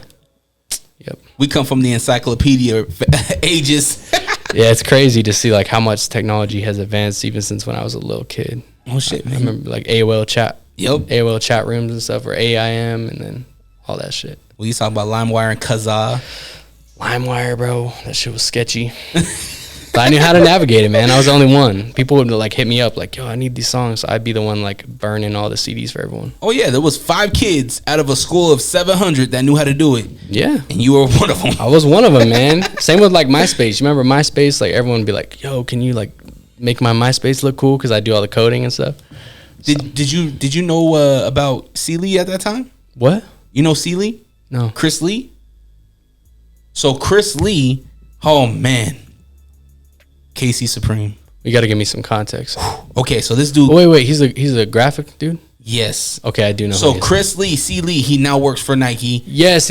I know. Yeah. What's it? I only know his username though. And what's his? Clegg Effects or C Lee Effects. Okay, yeah, I know him by that. So he was like the man with the MySpace stuff. He's the one that created Sean Kingston's MySpace, and I think he might have did Soulja Boy, or I don't know if he did Soulja Boy, but he did a lot of those guys. Game, he worked with Game a lot. He was doing all the music videos. Like he was the guy that brought a lot of inspiration on the creative musical tip here. Yeah, and just his story is crazy. Like really dope dude. And I look at guys like you that kind of keep that going. Yeah, where now you have you are the inspiration for a lot of producers right now and a lot of artists. Mm-hmm. You know what I mean? That for you to get the notoriety that you have. Yeah, I hope you keep going, bro. And when those times get rough, man, just like remember the times when you weren't getting all the notoriety, that hunger. Yeah. The emotions that you're bringing people. Yeah, you got to take time to reflect on that and like realize where you come from, you know, where you've been. You know, I'm always going to keep going no matter what, but it's just, yeah, it's crazy. And like people like him are super inspiring as well. Like he's in a different field than me, a different lane, but he made it out too, you know, in his respective field. He did his thing. Like, especially during the NFT shit was popping off, he was going crazy. And then now with the Nike stuff, like shout out him, man. Shout out Chris Lee for sure. But yeah. Yeah, man, I really appreciate your time. We did an hour and a half, just over. Dang. Yeah, I'm sorry Went to by keep you fast. so long. Yeah. No, I didn't even realize. There's a lot more that I would love to get into with you. So you're always welcome back anytime you want to come. Or for sure. I mean, if you want to do it with somebody else, we can do a group setting. We can have just shoot the shit. I'm down. Yeah, man. Do you want to shoot out any socials, anything that you want to promote? Just my Instagram is @KC Supreme. Pretty much all my socials is @KC Supreme. If you want to hit me up about the Steam Deck shit, DM me on there, KC Supreme, @KC Supreme on Instagram. Nothing else really, man. Huge jailbreak a Nintendo Switch. Have you tried that yet? I haven't, but I could. I know I could. But now I got you know what's crazy about the Steam Deck? You can get all the Nintendo Switch games on it. So you can turn it into, you can play Nintendo Switch. Allegedly, Nintendo don't come after us, all right? Yeah, I don't know. Allegedly, we don't know what he's talking about. I don't condone any pirating. I was talking about LimeWire. I don't condone any of that. Have you ever had a beat stolen? Yeah, to my advantage though, because what happens is like, if you put out a beat and an artist steals it and they release it as a bigger artist, then I just got a placement, man. And I got all the leverage in the negotiation. You know what I mean? Especially if the song's already out. Like if a big art, like if Drake took one of my beats and released it tomorrow without like clearing it, man, I could ask for whatever because he's not going to take the song down. You know, it's already out. So I could be like, I want this, that. So like when people steal my beats, if it's someone who's insignificant, it doesn't hurt me anyway. So I was like, whatever, take it. And if it's someone big, then it's like, all right, cool. Now you just gave me a placement. Now I'm on that record. You know what I mean? Yeah. So it's kind of, it's really win-win. Doesn't really hurt me at this point. You don't dabble with samples, huh? I do. Yeah. Yeah, a little bit. I've just had so many times where like I made a beat with a sample and it got placed and then they're like, oh, we can't clear the sample, so the record's not coming out. And so I've kind of stayed away from it for that reason because I've been burned so many times in that, you know, scenario where it's like, if you can't clear it, they just take it off the album. Yeah. So I don't really, that's the reason I don't like it. But I do, you know, there's certain times. Like right now I'm working with Lil Tecca. We're trying to finish his album coming out this year. And did he just release one? Yeah. He just released one a few months ago. You were on there, right? Yeah. And now he's releasing another one later this year. I don't know. There's no like timeline yet, but he's working on the next one already, and he like sampled stuff. And there's a few records I had in the last one that were sampled that didn't because they couldn't clear it. So, do you have any placements in television or movies? Yeah. It's not like I'm sending stuff directly to there, but like songs I produced will appear in movies. So like, I don't know if you remember that movie. It was called like Good Boys. It was like the kids that were It's kind of like the Superbad, but for kids. So I produced the YK Osiris Valentine song, and that was in the movie. And there's I don't know, there's a few other I can't think of off the top of my head that I've gotten in movies. So I've worked on Fast and Furious, but none of the stuff I did came out in the movie. It was the last two. I've had the opportunity to send stuff in, and they almost used them, but so you know, I dabble in. You know, there's some money to be made. Because anytime I get with our artists here, I'm like, think about bigger things. Like, think about putting your stuff in commercials. I don't know how to do it, but hey, when I look at a commercial or hear a jingle or something, I'm like, it sticks in your head, and you go on to TikTok to use it. Right. You know? Yeah, man. Yeah, I don't know. Just gotta. It's all about who you know. You know what I mean? Doesn't matter where you're from. It's all about who you know. You can meet someone tomorrow. I could have met someone here today. Like, you could have had a friend here today, and I meet him, and then he's like, yo, I also do this. Like, you just never know. When you show up to something, you might make a connection you didn't realize. So put yourself out there. Especially in Utah, like, man, it's about to be Sundance, or is Sundance happening right now, or is it already passed? I don't know. It just passed. Yeah, I didn't go to it this year, so I don't know. But you could have went up there as an artist and, like, met people. You never know. You might meet someone who's like, oh, I'm an A&R. Send me your shit. You just never know. Or go to Las Vegas, Super Bowl. Yeah. A couple weeks. Yeah. Yeah. Or like when the All-Star shit was here, like there was tons of people in the city just out there. You could be networking, and so you got to do as an artist. You got to meet people. It's all who you know. But all of them are weird though. Yeah. They all stay in their house and Oh, the artists are introverted. It's all right. That's creatives, man. Creatives are weird. Producers are weird too. I dig it. Casey Supreme, man, again, I appreciate your time. Go check out his music. Go check out his feed, man. He does a lot of cool stuff, and I think I'm gonna look into getting one of those Steam Deck now. Hit me up, man. I got you. I don't need the Beat Baker though. It's all right. I'll put all the games on it for you. That's man. all you See, need. That's all I need, man. I do that too. If you don't care about the beat, like I put Ableton on there or FL, whatever. But if you don't want that, can you put Premiere Pro on it? Yeah. I don't see why not. Oh, it might be a pain in the ass to like navigate, but no different than FL. See, I put all the shortcuts on the buttons. So like Control C or whatever, it's just a button press. So I got it all like set up like a video game.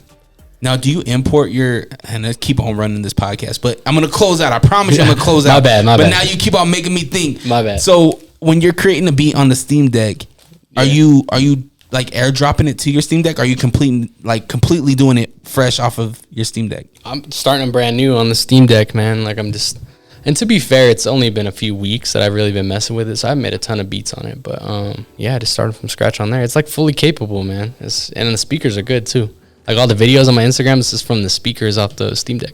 Dang. So yeah, man, I'm putting them on, man, because that video got 600,000 views. Like I said, that's what I'm saying. How many people bought a Steam Deck from that? Well, you just named like I need 5, my money. So we need money. Yeah, now you deserve an endorsement for it. Yeah, man, I need it for real. Because now I'm like just buying them brand new, setting them up, and then sending them to people. It's like, why buy it and send it to me? I'll just cop one for you and send it to you. I'm not marking it up or anything.